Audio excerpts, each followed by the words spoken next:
गुरु प्यारी साध संगत जी, राधा स्वामी जी। प्यारी साध संगत जी, आप सभी के भीतर बैठे कुल मालिक को प्रणाम, आप सभी को प्रणाम। संगत जी, आज के इस खास रूहानियत भरे सत्संग में आप सभी का हार्दिक स्वागत है। आज के इस सत्संग द्वारा हम रूहानियत के अंतस के गूढ़ रहस्यों के बारे में विस्तार पूर्वक समझेंगे। सत्संग के वचन हैं, जिस मन ने ते जग डरे मेरे मन आनंद। सत्संग में एक सत्संगी का सवाल भी लिया गया, क्योंकि इस सत्संग में मृत्यु के बारे में भी हम खोलकर समझने वाले हैं, इसलिए इस सवाल को भी लेते चलते हैं। क्या मरने के बाद सद्गुरु आकर हमें सचखंड ले जाएंगे? अगर सद्गुरु हमें जीते जी सचखंड ना ले जाए, अगर हम सद्गुरु का पल्ला पकड़कर जीते जी सचखंड ना पहुंचे, तो मरकर हमारे हाथ पल्ले कुछ नहीं आएगा। इसलिए सभी सत्संगियों को यह बात स्मरण रखनी है, हमने जीते जी कमाई करनी है, जीते जी मरने के अनुभव में प्रवेश करना। यह जो जीते जी मरना है, यह ऊंची से ऊंची कला, ऊंची से ऊंची विधि है। इस साधना को करके साधक मृत्यु के अनुभव को जीते जी ही प्राप्त कर ले। जिसने जीते जी मृत्यु का अनुभव प्राप्त कर लिया, उसका फिर मृत्यु का भय दूर हो जाता। जिसका मृत्यु का भय दूर हो गया, उसे फिर किसी अन्य सहारे की जरूरत नहीं पड़ती। उसे मृत्यु के बाद सचखंड जाने की जरूरत नहीं पड़ती, बल्कि फिर वह जीते जी ही सचखंड में पहुंच जाता। हमारी कल्पनाएं ऐसी हैं कि हम मरने के बाद सचखंड पहुंचने के इंतज़ार में बैठे हुए, और यह इंतज़ार जन्मों जन्मों से ऐसे ही चलता है। अगर इस जन्म में भी हम इसी इंतज़ार में बैठे रहेंगे, मृत्यु के बाद गुरु आएंगे और हमें लेकर सचखंड चले जाएंगे। हम खुद कुछ न करें, कोई कमाई न करें, भजन मन की न करें, तो फिर हमें कुछ भी हासिल नहीं होगा। खाली आए और खाली ही इस दुनिया से चले गए। अगर नाम की कमाई करनी है, तो भजन मन की में बैठना शुरू करो, ध्यान में बैठना शुरू करो। नाम हमारे घट में गूंज रहा है, हमें उस तल पर उतरना होगा जहां नाम की धुन हो रही। अभी हम मन के तल पर हैं, बाहर इस दुनिया में भटक रहे हैं। हमें अपनी चेतना को बाहर से भीतर की ओर समेटना होगा, ताकि हम जीते जी सचखंड में पहुंच सके। जीते जी हम सतगुरु का पल्ला पकड़कर अपने निष्ठाम में प्रवेश कर जाए। मरने के बाद सचखंड पहुंचने के भुलेखे में मत बैठे रहना। अगर जीते जी कमाई कर लो, तो यह जीवन धन्य हो जाए। यह मनुष्य का जामा जो मिला हुआ है, यह धन्य हो जाए, और इसमें अगर अपने उस प्रीतम परमात्मा का दीदार हो जाए, तो फिर यह जन्म सफल हो गया। फिर दोबारा जन्म लेने की जरूरत नहीं पड़ती। हम जन्मों जन्मों से बार बार जन्म लेते हैं, बार बार मर जाते।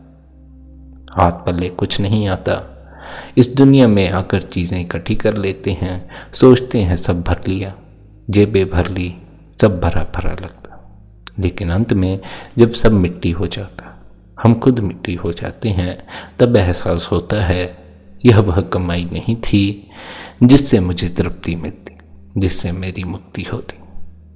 वह कौन सी कमाई है जिसे करने से हमें मुक्ति हासिल होती है? हम जन्मों जन्मों से जो भटक रहे हैं, मुक्त हो जाते। वह नाम की कमाई। नाम की कमाई करने के लिए रोज मरना पड़ता, भाव रोज ध्यान में बैठना पड़ता, अपने इस मन को मारना पड़ता। जब तक कि हम मन ना मर जाए, इसकी बातचीत में हम उलझे रहें, इसके साक्षी ना बने, तब तक हमारी आत्मा मुक्ति के द्वार तक पहुंच नहीं पाती। जो मन का गुलाम है, वह माया के अधीन रह जाता। माया फिर उसकी स्वामी हो जाती है, मन उसका स्वामी हो जाता। जो मन का मालिक है, माया उसकी गुलाम रहती है, मन भी उसका गुलाम रहता। फिर उसकी इंद्रियां, उसके कर्म उसकी आज्ञा के बगैर नहीं होते। हमारा तो मन हमारी आज्ञा के बगैर ही बोलता चला जाता, वो ना सिर्फ बोलता है बल्कि अपनी मर्जी के अनुसार हमसे कर्म भी करवा लेता। हम इसके गुलाम हुए बैठे, हमें इसके मालिक बनना चाहिए। मन को मार देने से अर्थ यह नहीं कि आप अपने मन को मिटाने में लग जाएं। मन को मार देने का केवल इतना ही अर्थ है कि आप अपने इस मन के मालिक बने। यह मन आपकी आज्ञा के बगैर कुछ ना करे।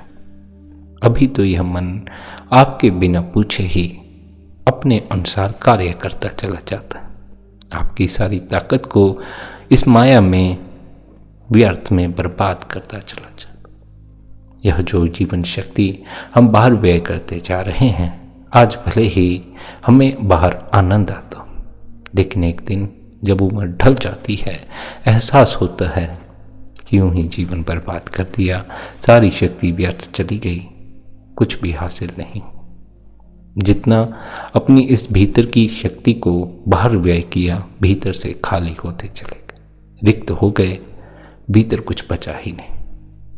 अब यह भीतर से खाली हुआ जीव आनंद की उम्मीद करता है, सुख की उम्मीद करता है, शांति की उम्मीद करता है। यह जो जीवन शक्ति है, यह आपको आनंद के द्वार तक ले जा सकती है, परमात्मा के द्वार तक ले जा सकती है। इसलिए इसे व्यर्थ करने से पहले अपने प्रति यह विचार करो कि जीवन में चाहते क्या हो।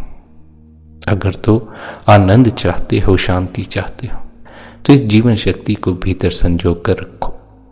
इसका उपयोग ध्यान के लिए करो, मन के साक्षी होने के लिए करो।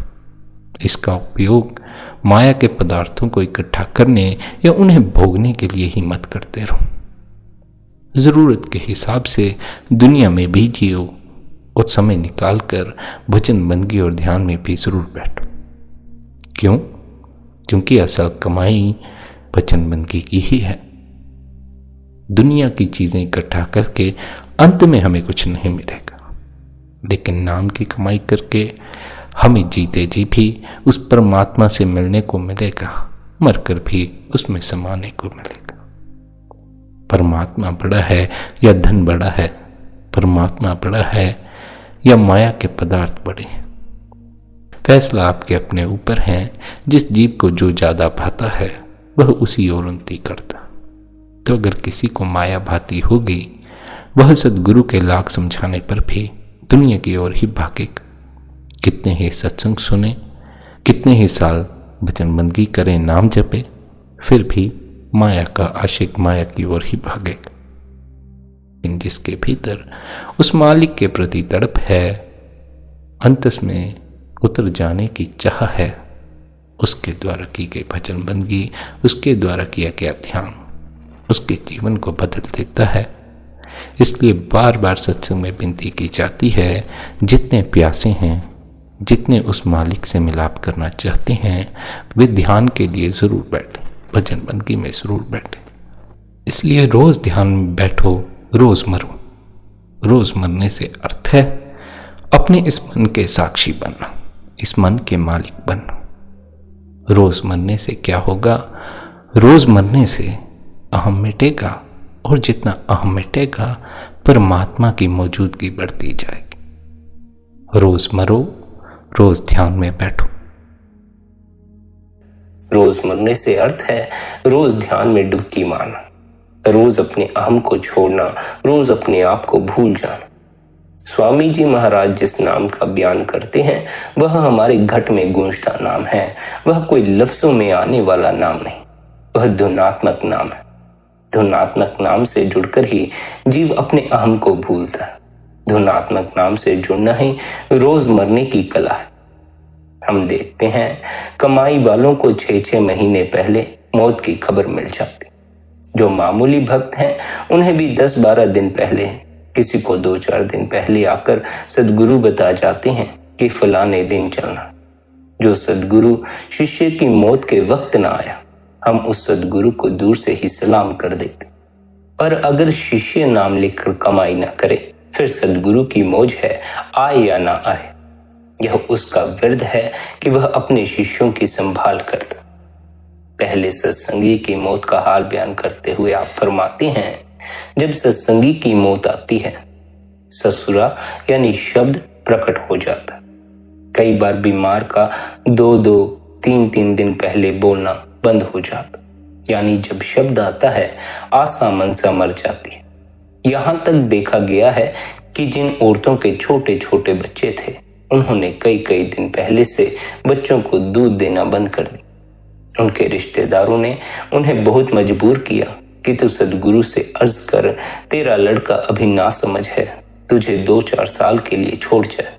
तो उन औरतों ने जवाब दिया कि मैं 2-4 घड़ी भी रहना पसंद नहीं करती।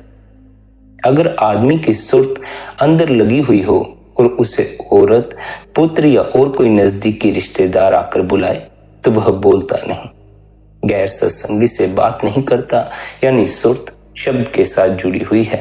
सुर्त उसे छोड़ना पसंद नहीं करती। हालांकि सारी उम्र दुनिया के भोग भोग कर मन काला हो गया था, नाम लेकर रख छोड़ा था, कुछ किया नहीं था, अंदर पर्दा नहीं खुला हुआ था। फिर भी जब सदगुरु ने तवज्जो दी, रूह उलटकर सहस्रदल कमल में चली गई।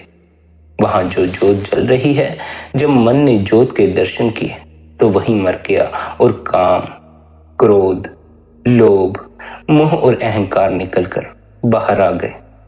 वह मन जो दुनिया और दुनिया के सामानों का आशिक था, सारी उम्र खोटे कर्म करके काला और गंदा हो चुका था, सदगुरु की कृपा से सहस्रदल कमल में जाकर मर गया, यानी निर्मल हो गया।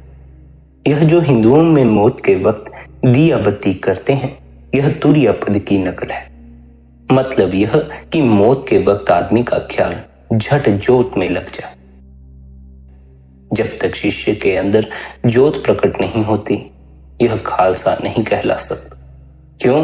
क्योंकि जब काम, क्रोध वगैरह काबू में नहीं तो वह शिष्य किसका? वह तो मन का ही शिष्य हुआ। सो ये जो बाहर दिया बत्ती करवाते हैं, फूंक मारने के बाद बुझ जाता है और उसे कौवे कुत्ते ले जाते। आप कहते हैं जिस वक्त सुरत सिमटे, झट जोत में लय कर दे, लीन कर दे, फिर भ्रम और पार भ्रम में लीन कर दे, तब कहीं जाकर सहस्रदल कमल में पहुंचकर मन काबू आता। जिस वक्त अंदर जोत दिखी और जो अंदर गुरबानी हो रही है उसे सुना और वहां जो अमृत बरस रहा है उसे पिया तो झट खबर लग गई, यह जो दुनिया है यह तो गंदगी का ढेर है। वहां जाकर जन्मों जन्मों की सोई हुई आत्मा जाग उठती है। दुनिया और दुनिया के ख्याल उड़ जाते हैं, काम क्रोध वगैरह का नाश हो जाता है और उनकी जगह गुरु का प्रेम और प्यार आ जाता है। तवज्जो गुरु और नाम की तरफ हो जाती। फिर हर वक्त नाम का इश्क, नाम का प्यार और नाम का ही ख्याल रहता है। आप फरमाते हैं सावन का महीना बारिश का महीना होता, ठंडा और सुहावना होता। इस तरह अंदर सुहावना समा है, रूह अमृत पीती है। वहां जो अमृत बरस रहा है उसे पीकर अजीब खुशी और आनंद पैदा हो जाता। हमारे अंदर में बड़े प्रेम और प्यार की धुन आ रही है, यानी अंदर कीर्तन हो रहा है। 10 किस्म की धुनें यहाँ मौजूद हैं। उस धुन में कशिश है, वह रूह को हर वक्त खींचती रहती। मौत के बाद यह हालत होती है, लेकिन किसकी होती है? जो नाम जपता। और जो दुख हैं वे किनके लिए हैं? जो निपट संसारी हैं, जिन्होंने जीते जी नाम नहीं जपा। जो जीते जी खंडों ब्रह्मांडों पर गए, उनके लिए मौत तो केवल खेल के समान है। आप कहते हैं चाहे बुढ़ापे में ही नाम मिला हो, मौत सिर पर खड़ी हो, फिर भी सदगुरु संभाल लेते हैं।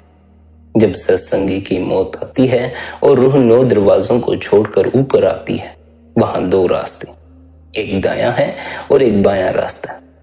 दायां रास्ता सदगुरु का रास्ता है और बायां रास्ता काल का रास्ता। सदगुरु वहां रूहों की संभाल करते हैं। फिर देखते हैं कि अगर इसके दिल में दुनिया की ख्वाहिशें हैं तो कुछ देर सहस्रदल कमल में ठहरा कर इसे जन्म दे दिया जाता है। मगर पहले जन्म से अच्छा यानी अगला जन्म श्रेष्ठ होता है। पर अगर दुनियावी ख्वाहिशें नहीं हैं और भजन नहीं भी हुआ है तो जन्म नहीं देते, बल्कि वहीं सूक्ष्म शरीर में भजन करवाकर दर्जा व दर्जा ऊपर ले जाते। इसे वापस लाने वाली कौन सी चीज है? दुनिया और दुनिया की प्रीति और यहाँ की ख्वाहिश। यही जीव को बार बार संसार में खींच कर लाती हैं और उस प्रभु के सच्चे दरबार यानी सचखंड में प्रवेश नहीं करने देती।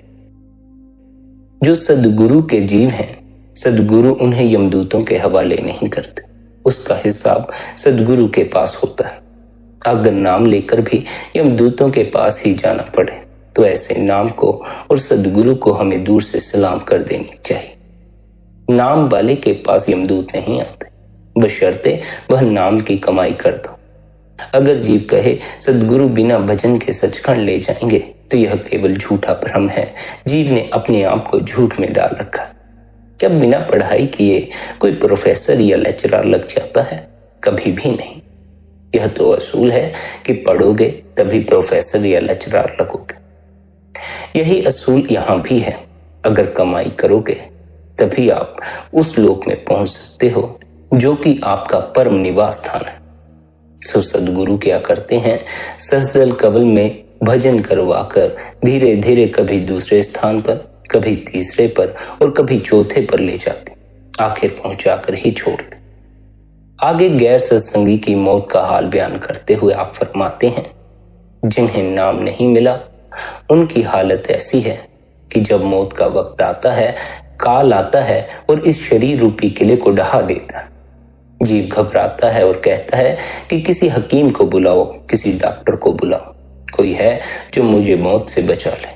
मौत को पसंद नहीं करता, मौत से भय खाता, पर कमाई की नहीं। अब बचाए तो कौन बचाए, रखे तो कौन रखे। माँ बाप भाई बेटा पास में ही खड़े होते हैं, फिर भी धर्मराय के यमदूत आते हैं और कान से पकड़ कर ले जाते। आसपास बैठे लोगों को इतना भी पता नहीं लगता कि यमदूत किस रास्ते से आए और जीव को किस राह से लेकर चले गए। अब यह यमदूतों के साथ चाहता है, जो कुछ इसके साथ बीतता है वह तो यही जानता। राह में प्यास लगती है, यह कहता है पानी दे दो। यमदूत कहते हैं पानी नहीं है। हाँ, तूने जो फलाना पुण्य दान किया था, अगर उसका फल तू हमें दे दे तो हम तुझे पानी दे देंगे। बेचारे को वहां सब कुछ देना पड़ता है, जितना पुण्य कमाया है सब वहां देना पड़ता। मतलब कि जितने नेक कर्म हैं, पुण्य दान आदि किए होते हैं, सब कुछ रास्ते में यमदूत छीन लेते। ऐसी हालत से बचने के लिए क्या किया जाए? नाम की कमाई करो। यम नाम के नजदीक नहीं आता, नाम से भय खाता। पर जो मालिक का नाम नहीं जपते, खोटे कर्म करते हैं, विषय भोगते हैं, उन्हें यमदूत गर्म खंभों से चिपटाते। एक बड़ा भारी नरक है जिसमें तमाम किस्म की गंदगी और विष्ठा भरी हुई है। वहां लंबे अरसे तक जीव गोते खाता है, वहां उसकी कोई नहीं सुनता। जो संत महात्मा भीतर गए उन्होंने इस हालत का बयान किया। ये बातें संतों ने डराने के लिए नहीं कही हैं।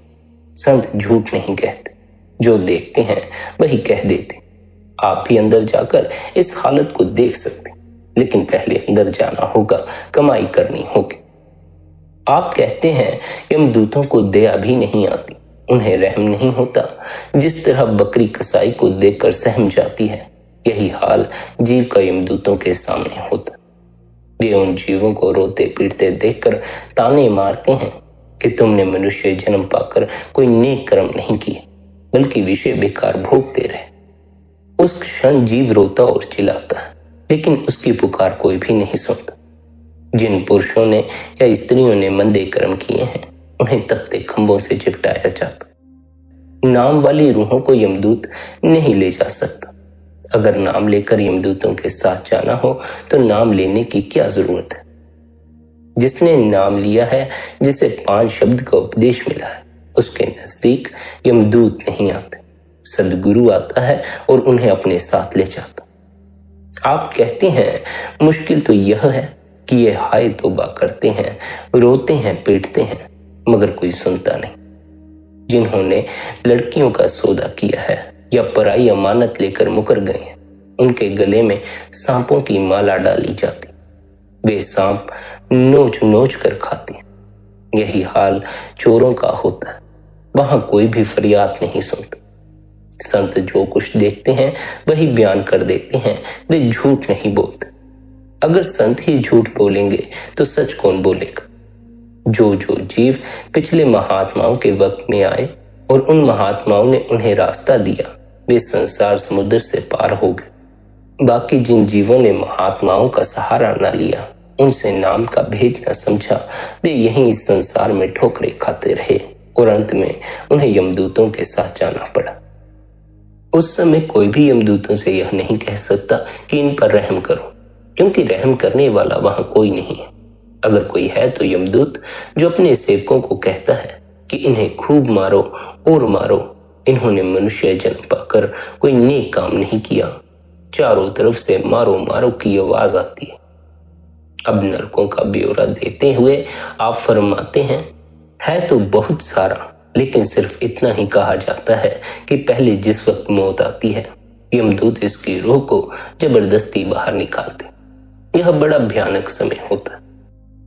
हिंदुओं के शास्त्र कहते हैं कि मौत की तकलीफ 1000 बिच्छुओं के एक साथ डंक मारने के बराबर है, और मुसलमानों की किताबें कहती हैं कि अगर एक कांटेदार झाड़ी मुंह के रास्ते दाखिल करके पाखाने के रास्ते से निकाली जाए तो मौत के वक्त इस कदर तकलीफ होती है। आप देख लें मौत के समय हमें कितनी पीड़ा का सामना करना पड़ता। जब यमदूत रूह को जबरदस्ती बाहर निकाल लेते हैं, इसके बाद नरकों में डाला जाता, वहां बड़ी तकलीफ होती है। जिस वक्त यह नरकों के दुख भोग लेता है तो फिर इसको मनुष्य तो नहीं बनाते, बल्कि 84 लाख योनियां भुगतवाते हैं, जिनका ब्यौरा इस तरह है। पहले पेड़ पौधे हैं, इनको काफी वक्त इनमें जन्म लेने और मरने में लग जाता। फिर कीड़े पतंगे की किस्म में लाते हैं, फिर पक्षियों की किस्म में लाते हैं, फिर पशुओं की किस्म में लाते हैं। हर एक किस्म में बहुत लंबा समय लग जाता। इन सब के बाद मनुष्य जन्म मिलता है। अगर मनुष्य जन्म में नाम मिल गया तो मुक्ति हासिल हो गई, अगर नाम न मिला तो फिर 84 का 84 में ही रहा। नरकों में अलग जाना पड़ता है। यह पापी पुरुष का हाल है। जो विषय विकार भोगते हैं, यह उनकी हालत। आगे आप सवाल करते हैं कि यह दुख क्यों पाया, जिसका जवाब देते हुए आप फरमाते हैं, या तो गुरु नहीं मिला, और अगर मिला तो उनका कहना नहीं माना, ना भजन किया ना सिमरन किया। मनुष्य जन्म इंद्रियों के भोगों और मन की खुशी में गुजार दी। जब मौत के वक्त हिसाब देना पड़ा, तब जीव के पास कहने को कुछ ना बचा। ऐसी हालत में वह रोए ना तो और क्या करे, ऐसी हालत में वह चिल्लाए ना तो और क्या करे। आप कहते हैं हमारा इस दुनिया में सबसे बड़ा दुश्मन कौन है? मन और इंद्रियां। हर एक इंद्रिय धर्मराय के दरबार में इसके खिलाफ गवाही देती है। हाथ गवाही देते हैं कि इसने फलाना बुरा कर्म किया था। आंखें गवाही देती हैं कि इसने फलाने को बुरी नजर से देखा था। इस तरह बाकी इंद्रियों का हाल समझ लो, वे भी अपनी अपनी गवाही दे देती हैं कि जीव ने क्या क्या कर्म किए। वहां संत ही अगर जीव को बचाएं तो बचाएं, वरना जीव के बचने की कोई सुर्त नहीं। सारी की सारी इंद्रियां इसके विरुद्ध गवाही देती। इसलिए संत क्या कहते हैं? वे कहते हैं कि तू भजन कर, सिमरन कर। अगर जीव फिर भी संतों के उपदेश को ना समझे, तब फिर संत करें तो करें क्या? कोई भी संत आपको बगैर भजन बंदगी के, बगैर कमाई के यमदूतों से बचा नहीं सकता। यमदूतों से बचना है तो कमाई करनी होगी। जिन्होंने कमाई न करके विषय विकार भोगे हैं और कई तरह के खोटे कर्म किए हैं, जब वे नरकों में जाकर यमदूतों के हाथों सजा भोगते हैं तो यमदूत मारते हैं, साथ ही कहते हैं कि तुम्हारा मुंह देखने के काबिल नहीं है। तुमने मनुष्य जन्म के इस दुर्लभ अवसर को गवा दिया, इस मनुष्य जन्म का लाभ न उठाया। यह मनुष्य जन्म इकलौता ऐसा जन्म है जिसमें कि जीव परमात्मा से मिलाप कर सकता। यहाँ तक कि देवता भी इस देह को पाने के लिए तरसते हैं, पर हमें यह देह मिली हुई है, हमें इसकी कोई कदर नहीं। इसलिए जब कोई नरकों में पहुंचता है, यमदूत उसे मारते हैं और कहते हैं, तुमने मनुष्य जन्म पाकर भजन नहीं किया, भक्ति नहीं की, बल्कि खोटे कर्म किए। अब कर्म तो सारे जीव ने खुद ही किए हैं, वहां जाकर दोष दे तो दे भी किसे? चाहे प्रारब्ध है, चाहे क्रियामान है, इसके अपने किए हुए कर्म। अगर इसके अपने किए हुए ना हो तो इसे सजा कौन दे सकता? जैसे कर्म करते हो वैसी ही सजा भुगतनी पड़ती। आप जेलों में जाकर देख लो, थानों में जाकर देख लो कि मुजरिमों को कितना मारा जाता। अगर कहीं कोई अमीर फंस जाए तो मानो उनके लिए मुर्गी फंस जाती है। बड़ा दुख देते हैं और धन दौलत हड़पते। आप कहते हैं जिन्हें मनुष्य जन्म पाकर सद्गुरु नहीं मिला, नाम नहीं मिला, उन सब की ऐसी ही हालत होगी। क्यों ऐसी हालत होगी? क्योंकि बचाने वाली दो ही चीजें हैं, एक तो गुरु है, दूसरा नाम है। अगर दोनों चीजें नहीं मिली तो बचाने वाला कौन रहा? बिना सद्गुरु के कोई भी 84 और यमदूतों से बच नहीं सकता, क्योंकि नाम के बिना उद्धार नहीं और नाम सद्गुरु से मिलता। सो जब तक सद्गुरु और नाम नहीं मिलते जीव का कुछ भी नहीं बन पाता। बिना नाम के यह गधा, कुत्ता, बिल्ला, कीड़ा पतंगा, घास फूस बना फिरता। अगर 84 का चक्कर खत्म करना है तो सद्गुरु और शब्द की शरण लो।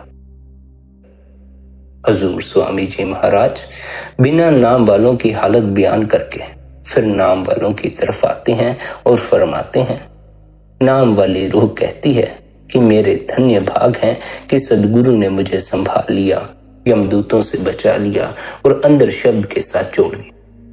जिस तरह किसी आदमी को जंगल में ठग घेर कर कत्ल करना चाहते हो, अचानक कोई आदमी आ जाए और वह उनसे छुड़ा ले तो उसे कितनी खुशी होती।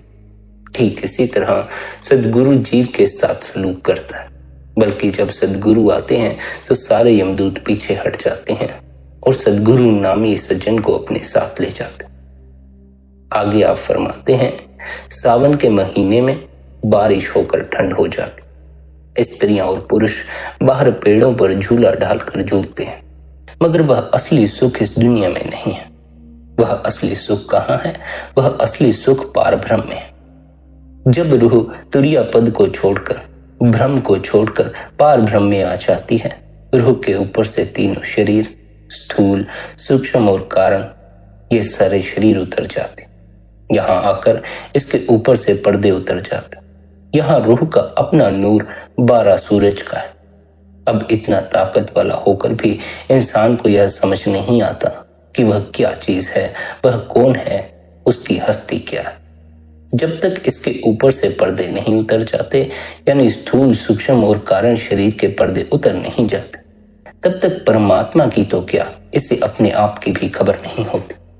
मानो मनुष्य जन्म के फलस्वरूप 84 के चक्कर को छोड़कर वहां जाकर रूह महसूस करती है कि मेरा कोई परमात्मा भी है, वरना जब तक यह देह में बैठा हुआ है इसे क्या पता कि परमात्मा किस बला का नाम है। या तो संत महात्माओं से सुन लिया है या ग्रंथ पोथियों में परमात्मा के बारे में पढ़ लिया, लेकिन स्वयं से परमात्मा का कोई अनुभव नहीं। स्वयं से परमात्मा का अनुभव करना होगा।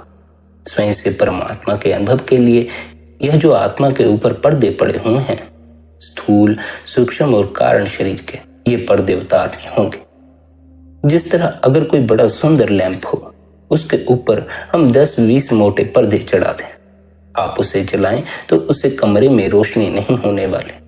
वे 10-20 मोटे पर्दे उस लैंप की रोशनी को भीतर ही ढक कर रखेंगे। ज्यों-ज्यों पर्दे उतारते जाओगे, रोशनी की किरणें छन छन करके निकलना शुरू हो जाएं। इसी तरह जब हम अपनी आत्मा के ऊपर से पर्दे उतारते जाएंगे, हमारी आत्मा का प्रकाश भी छन छन करके बाहर निकलना शुरू कर देगा।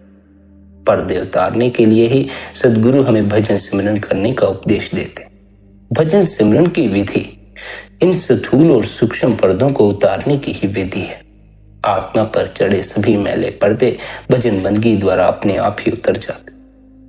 स्थूल, सूक्ष्म और कारण ये सभी माया के खिलाफ हैं, माया के पर्दे। जब भजन बंदगी द्वारा रूह ऊपर चली जाती है, इन माया के पर्दों को उतार देती है, तब माया का देश छूट जाता है और जीव को उस आनंद में जगत की, उस आनंद में लोक की खबर होना शुरू हो जाती है, जो कि उसके घट में ही मौजूद है। जिस तरह सावन के महीने में सखियां झूला डालकर झूलती हैं, ठंडी हवाएं लेती हैं और अपने पति के साथ हास विलास करती हैं, वहां उस आनंदित लोक में रूह का पति कौन है? सद्गुरु, नाम और शब्द। कहते हैं इसी तरह यह वहां सदगुरु नाम और शब्द के साथ इश्क और खुशियां मना रही है। सभी रूहों के अंदर अकाल पुरुष पति है। जिन्होंने पर्दा खोलकर दर्शन कर लिए वे सभी सुहागिन हो गए। जिस तरह दुनिया में जब किसी के घर कोई ब्याह शादी होती है या कोई तीज त्योहार होता है तो जिन स्त्रियों के पति पास होते हैं वे खुशियां मनाती हैं। जिनका पति अमेरिका, अफ्रीका या किसी और जगह परदेश में गया होता है वे अफसोस करती हैं और झुरती रहती। इसी तरह जिन रूहों को परमेश्वर रूपी पति मिल गया वे सावन के महीने में यानी मनुष्य जन्म में खुशियां मनाती हैं, और जिनके अंदर पति परमेश्वर प्रकट नहीं हुआ वे रोती हैं और कहती हैं कि पता नहीं पति मिले कि ना मिले। आप कहते हैं हालांकि सावन के महीने में बाहर बूंदें पड़ती हैं, ठंडी हवाएं चलती, मगर जिनके पति पास नहीं उनके अंदर आग चलती रहती। इसी तरह जो अंदर गए उनके लिए तो खुशी और शांति है, मगर जो नरकों में गए उनके लिए आग है।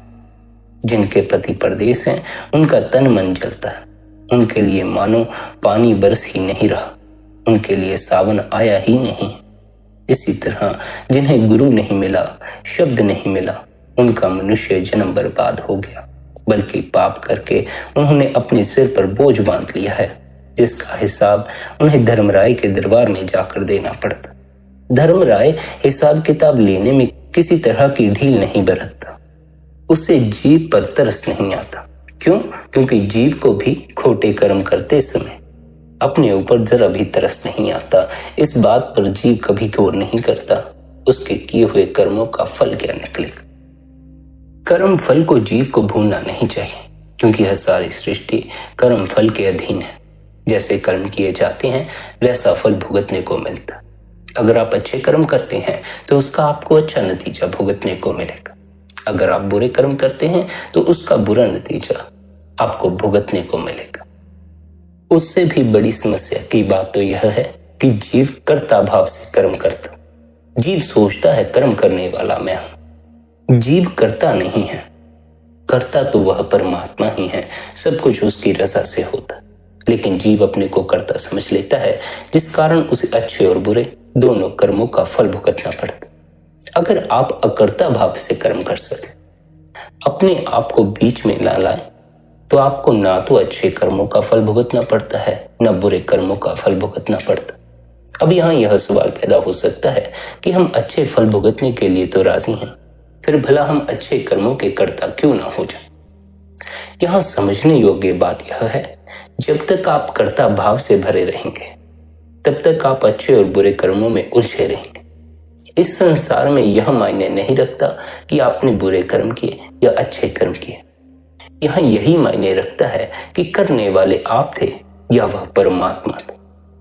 जिसने तो कर्ता भाव स्वयं पर लिया वह इस संसार के बंधन में बन जाता, क्योंकि संसार फिर उसे मुक्त नहीं होने देता। जिसने यह सोचकर कर्म किया है यह करने वाला मैं हूं, उसे उसका फल भुगतना पड़े। जो अपने कर्मों को भी परमात्मा पर छोड़ देता है उसके सिर पर किसी तरह का कोई बोझ नहीं रह जाता। अकर्ता भाव को साधना कोई आसान काम नहीं है। जीव ने जिंदगी भर, जीवन भर अपने कर्ता भाव को मजबूत किया है। जीव जीवन भर अपने अहंकार की पुष्टि में लगा रहता। कोई अच्छे कर्मों में उलझा रहता है, कोई बुरे कर्मों में उलझा रहता, लेकिन कोई भी कर्ता भाव से ऊपर उठने को राजी नहीं होता। करने कराने वाला वह परमात्मा, असल कर्ता वही है, जीव कर्ता नहीं है। जीव तो मात्र दृष्टा भर है।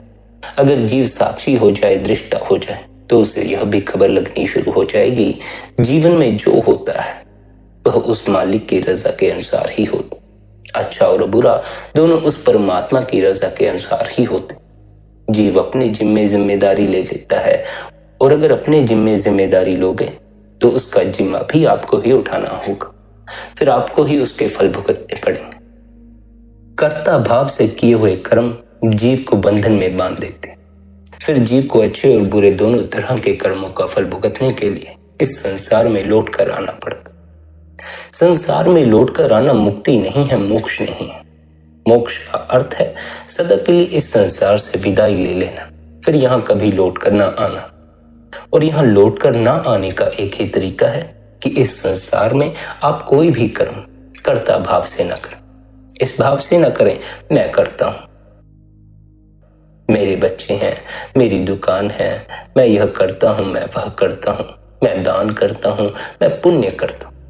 हर तरफ से अपनी मैं को निकाल लीजिए, उस मालिक के सहारे अपने आप को छोड़ दीजिए।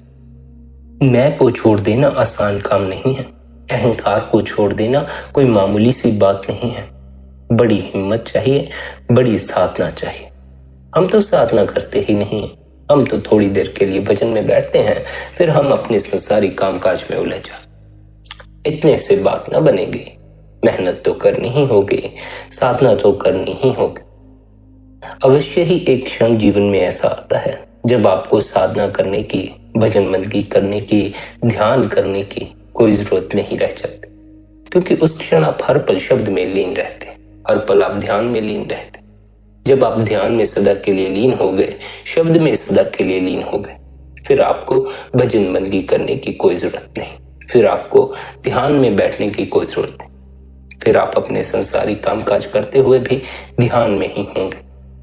पर जब तक आप उस अवस्था तक पहुंच नहीं जाते, तब तक आपको कड़ी मेहनत करनी होगी। तब तक आपको निरंतर भजन बंदगी में बैठने की आवश्यकता है, निरंतर ध्यान में बैठने की आवश्यकता। अहंकार, यह जो हमारा मैं का भाव है, कर्ता का भाव है, आसानी से नहीं मिटता।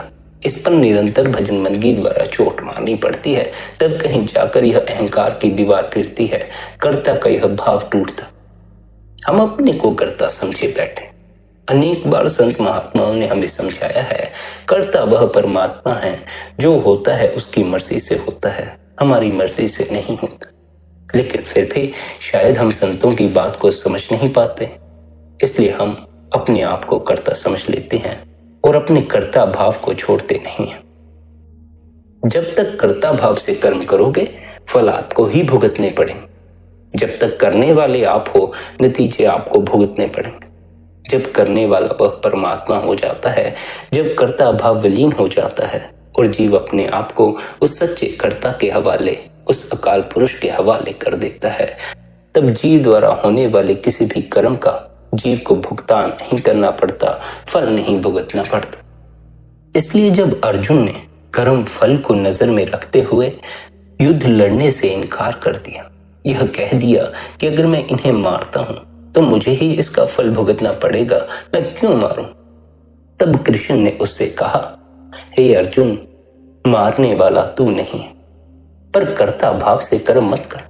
इस भाव से कर्म मत कर कि मैं करने वाला हूं, मैं मारने वाला हूं, मैं युद्ध लड़ने वाला हूं। तू युद्ध लड़ने वाला नहीं, तू मारने वाला नहीं। ये जो लोग आज तेरे सामने युद्ध के मैदान में खड़े हैं, इन्हें उस परमात्मा ने पहले ही मार दिया। इनका मरना तो तय है, तू तो निमित्त मात्र है इनके मरने के लिए। तू अपने इस कर्ता भाव को छोड़ दे। अगर इस कर्ता भाव को पकड़े रखेगा, तब फिर तू कर्म फल के अधीन बन जाएगा। करने वाला तू नहीं, जो करता है मालिक करता, परमात्मा करता है, तू उसके जिम्मे हो जा, उस पर ही अपने आप को छोड़ दे। वह जो कराए तो पूर्णता से कर, इस बात की फिक्र मत कर वह क्या करवाता। पर अर्जुन कृष्ण के इस उपदेश को समझ ना सके। क्यों नहीं समझ सके? कोई भी साधारण जीव जिसने उस कर्ता का अनुभव नहीं किया, जिसने अपने आप को अकर्ता नहीं जाना, भीतर यह अनुभव नहीं किया कि कर्म करने वाला मैं नहीं हूं, उसके लिए इस भेद को समझना बड़ा कठिन हो जाता है कि कर्ता वह परमात्मा है, जीव नहीं। जीव तो निमित्त मात्र है उस परमात्मा के कार्यकाल में। परमात्मा स्वयं इस सृष्टि में कुछ नहीं कर सकता। परमात्मा जीव के जरिए ही इस संसार में कार्यशील होता। इसलिए जीव परमात्मा का कर्ता रूप है, पर जीव कर्ता नहीं है। करने वाला फिर भी परमात्मा ही है। अर्जुन ने जब तक भीतर उतर कर उस कर्ता को ना देखा, तब तक वह युद्ध के मैदान में उतरने को राजी भी नहीं हुआ। तब तक वह बार बार यही कहता रहा कि अगर मैं इन्हें मारता हूं, इसका कर्म तो मुझे ही भुगतना पड़े। हम सभी को भीतर उतरने की आवश्यकता है। क्यों आवश्यकता है? क्योंकि जब तक हम भीतर नहीं उतरेंगे, तब तक हमें यह खबर नहीं लगेगी कर्ता हम नहीं है, कोई भी कर्म जो हमारे द्वारा होता है वह परमात्मा करवाना चाहता है, इसलिए होता। हम सोचते हैं करने वाले हम हैं, हमारा मैं भाव बीच में आता है। जो भी जीव मैं भाव को बीच में ले आता है, प्रकृति के नियम अनुसार उसी को फल भुगतना पड़ता। इतना आसान ना होगा अपने अहंकार को छोड़ना, अपने कर्ता भाव को छोड़ना और उस असल कर्ता की खबर लेना। इसके लिए तो कड़ी मेहनत की आवश्यकता है, निरंतर कमाई की आवश्यकता है, निरंतर भीतर उतरने की आवश्यकता। भजन बंदगी एक ऐसी विधि है जो हमें अकर्ता के भाव में प्रवेश दिला देती, जो हमें कर्ता के भाव से ऊपर उठा देती है, यानी मैं मेरी से ऊपर उठा देती। उस क्षण जीव को यह खबर होती है, यह अनुभव होता है, सब कुछ उस मालिक की रजा से हो रहा है, मेरे किए कुछ नहीं होता। हम जीवन भर यह भ्रम पैदा करते हैं कि जो कुछ हमारी जिंदगी में हुआ हमने किया, लेकिन हमारे किए कुछ नहीं होता। जो होता है उस मालिक की रजा से होता। हमारा तो केवल मैं भाव है, जिस मैं भाव के चक्कर में पड़कर हमने अपनी मिट्टी पलीद की हुई है। अगर आप किसी भी कर्म से अपने कर्ता भाव को जोड़ेंगे, मैं भाव को जोड़ेंगे, फिर आपको उसका नतीजा भुगतने के लिए तैयार रहना पड़ेगा। जीवन भर आपने जो खोटे कर्म मैं भाव में आकर किए हैं, उनका दूषित फल भी आपको ही खाना पड़ेगा। जीवन भर जो आपने अच्छे कर्म मैं भाव से किए हैं, उनका मीठा फल भी आपको ही खाना पड़ेगा। लेकिन यह बात स्मरण रखना, अच्छे कर्मों का मीठा फल खाने के लिए भी इस संसार में लौट कर आना पड़ता। इस संसार में ज्यादा कड़वे फल मिलते हैं, मीठे तो कभी कभार ही मिलते हैं। अब यह सोच लो, देख लो कि थोड़े से मीठे फल खाने के चक्कर में ज्यादा कड़वे फल खाना चाहते हो, या सदा के लिए उस मीठे शब्द के सरोवर में समा जाना चाहते। उस शब्द के सरोवर में समा जाओ तो कभी भी कड़वा फल खाने की आवश्यकता नहीं पड़ती। शब्द का इतना मीठा फल है कि उसको खाकर जीव को तृप्ति आ जाती। फिर जीव संसार में भटकना नहीं चाहता, फिर जीव विषय भोगों में भटकना नहीं चाहता। यही कारण है कि संत महात्मा बार बार समझाते हैं, घट में गूंजते शब्द के अमृत को पियो। वह मीठे से मीठा अमृत आपको इस संसार के विषय भोगों से पार ले जा सकता। वह मीठे से मीठा अमृत आपका मुख इस संसार से मोड़कर परमात्मा की तरफ कर सकता। यूं ही नहीं, संतों ने बार बार जोर देकर समझाया है, भजन बंदगी करो, ध्यान में बैठो, शब्द से जुड़ो। हम संतों की बात नहीं सुनते, वे बार बार उपदेश देते हैं, ध्यान में बैठो, भजन में बैठो। हम फिर भी नहीं सुनते, बार बार उपदेश को ठुकरा देते। कितने बार ही हम सत्संग घरों में जाते हैं सदगुरु के सत्संग सुनने के लिए। बार बार सदगुरु हर सत्संग द्वारा हमें यही समझाने का प्रयास करते हैं, भजन बंदगी जरूरी क्यों है, ध्यान जरूरी क्यों है। पर हम सत्संग सुनते हैं, अपना पल्ला झाड़ कर आ जाते। हम बड़े अजीब लोग हैं। हम सोचते हैं सदगुरु के दर्शन कर लिए, सदगुरु का सत्संग कर लिया, बेड़ा पार हो गया। अगर इतना आसान बेड़ा पार करना होता तो पापी लोग सदगुरु के दर्शन करने आ जाते, सदगुरु का सत्संग सुनते और इस दुखों की नगरी से मुक्त हो जाते, अपने कर्मों के फल भुगतने से बच जाते। इतनी आसान बात नहीं। यही हाल उन लोगों का है जो तीर्थों पर स्नान करने जाते। वे भी यही सोचते हैं कि स्नान कर लेंगे, डुबकी मार लेंगे, पाप धुल जाएंगे, पुण्य हो जाएगा, स्वर्गों वैकुंठों के वासी हो जाएंगे। पानी तो कभी कभार कपड़ों की मैल साफ करने में भी असमर्थ रह जाता है, फिर आत्मा की मैल पानी कैसे साफ कर सकता। हमने भक्ति को, साधना को बड़ा ही आसान समझ लिया है और अपने अपने अनुसार ढाल लिया है। जिसमें जिसको आसानी मालूम पड़ती है वही रास्ता चुनकर बैठ जाता। साधना कोई आसान काम नहीं होता है, ध्यान में उतरना कोई आसान बात नहीं होती। बड़े साहसी लोगों का कार्य है। जो अपने अहम को छोड़ने को राजी हैं, साधना उनके लिए है। जो अपने मैं भाव को छोड़ने को राजी हैं, जो अपने कर्ता के भाव को छोड़ने को राजी हैं, साधना उनके लिए। परमात्मा से मिलाप का कोई आसान रास्ता नहीं है। हम तो आसान रास्ते खोजने में लगे, बस दर्शन कराए, सत्संग सुनाए, बात खत्म हो गई, हो गया हमारा पुण्य, हो गया हमारा स्वर्गों और वैकुंठों में वास। सदगुरु सत्संग का उपदेश देते हैं इसलिए ताकि जीव को आध्यात्मिक रहस्यों की समझ आ सके। थोड़ी थोड़ी समझ से जीव के लिए आगे उन्नति करने में काफी सहायता हो जाती। जैसे जैसे जीव सत्संग द्वारा आंतरिक रहस्यों को समझता है, वैसे वैसे उसके भीतर अभ्यास करने की चाह भी पैदा होती। इसलिए नामदान से पहले सत्संग सुनने का महत्व है। अगर समझ ही ना हो नामदान किस लिए लिया जा रहा है तो नामदान देने का फायदा भी क्या है। अगर जीव को पता ना हो उसे नामदान के द्वारा हासिल क्या होने वाला, तो उसे नामदान देकर भला लाभ क्या होने वाला, कोई लाभ नहीं होने वाला। इसलिए नामदान देने से पहले सत्संग सुनने का उपदेश दिया जाता। यह कहा जाता है आप पहले आध्यात्म के बारे में, संत मत के बारे में समझ लें, उसके बाद आप इस यात्रा पर चलना शुरू करें। इसका अर्थ यह भी नहीं है कि जिस गुरु से आप नामदान लेने जा रहे हैं आपको उसके ही सत्संग सुनने। नहीं, इस संसार में बहुत से संत महात्मा हुए हैं जो मोक्ष को उपलब्ध हुए हैं, जिन्होंने परमात्मा को पाया है, आत्मा को पाया। अगर आप किसी भी संत के उपदेश को समझ जाते क्या वे कहना चाहते हैं, कैसे उस परमात्मा तक पहुंचा जाए, तब आप सदगुरु के पास नामदान की अर्जी लगा सकते। पर नामदान लेने से पहले नामदान क्यों लिया जा रहा है इसकी समझ होना जरूरी है। सत्संग की सहायता से आंतरिक रहस्यों को समझने के बाद जब आपको गुरु कृपा से नामदान मिल जाता है, फिर आपको नामदान की कमाई करनी होती।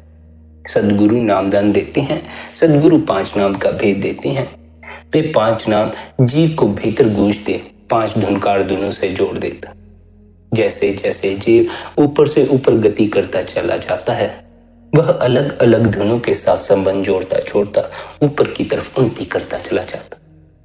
यहाँ यह बात स्मरण रख लेना आवश्यक है कि धुन असल में एक ही है, पर क्योंकि उसे कई मंजिलों से होकर हम तक आना पड़ता है, इसलिए उस शब्द की धुन अलग अलग ढंग से सुनाई देती। किसी को वीणा की आवाज सुनाई पड़ती है, किसी को बंसुरी की आवाज सुनाई पड़ती है, किसी को झिंगूर की आवाज सुनाई पड़ती।